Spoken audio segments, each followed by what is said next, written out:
फैसाद शेख। आणि आज जी घटना घडली आज जी घटना घडली, माननीय सन्माननीय अजितदादा पवार आपल्या सर्वांना सोडून गेले।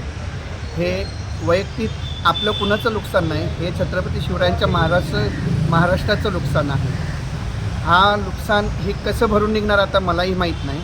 आणि दादा सर्व धर्मसमभाव नेता आणि सर्वांच्या अडीअडचणीला उभा राहणारा नेता, असा नेता पुन्हा महाराष्ट्रात होणं शक्य नाही आहे। आणि खरंच सांगायचं म्हटलं की मनापासून सांगतो, माझे डोळे भरून आले।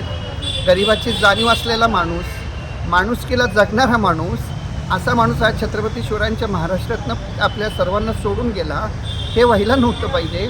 हे नुकसान माझं स्वतःचं नाही, माझं वैयक्तिक नुकसान नाही, ना कुठल्या माझ्या मित्राचं नुकसान आहे, हे संपूर्ण माझ्या छत्रपती शिवरायांच्या महाराष्ट्राचं नुकसान आहे। पुन्हा असा नेता होणं शक्य नाही आहे। राजकारणाच्या पलीकडे जाऊन माणुसकी जपणारा माणूस, कार्यकर्त्याच्या खांद्यावर हात टाकून का रे जेवला नाही का म्हणून विचारणारा माणूस, माणुसकीला धावून येणारा माणूस, अडीअडचणीला मनापासून उभा राहणारा माणूस, आणि प्रत्येकाच्या अडचणीमध्ये मी आहे तू घाबरू नको ही सर्वात मोठी ताकद देणारा माणूस हा आपल्यातनं निघून गेला आहे। हे पवार कुटुंबाचं नुकसान नाही, हे माझं हुसेन शेखच्या परिवाराचं नुकसान आहे, हे छत्रपती शिवरायांच्या महाराष्ट्राचं नुकसान आहे। प्रत्येक महाराष्ट्रवासियाच्या घरात आज दुःख होत आहे।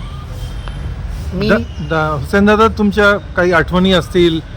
एक आम्ही असं पण समजलं की तुमचे नेते बाळासाहेब होते, पण तुमचं जास्त प्रेम अजितदादांवर होतं। काय आवडते नेते हिंदू हृदय सम्राट शिवसेना प्रमुख बाळासाहेब ठाकरे, पण तेवढंच माझं शरद पवारांवरती, दादांवरती प्रेम होतं। दादांना मी कधी भेटलो तर दादा सांगायचे, हा शिवसैनिक आहे, हा बाळासाहेबांचा अत्यंत प्रेमी आहे, पण सगळी काही का असाना, पण पुण्यात जेव्हाही मी येईल मला तो भेटल्याशिवाय राहत नाही। या गोष्टीचा मलाही अभिमान आहे। आणि तो प्रत्येक वेळेस मला सांगायचा की दादा अजून 10 वर्ष गेले तर मी तुमच्यामध्ये बाळासाहेबांना बघतोय म्हणून। पण आज ही दुर्दैवी घटना आहे, आता पुन्हा बाळासाहेब अजून दादा मला दिसणार नाही।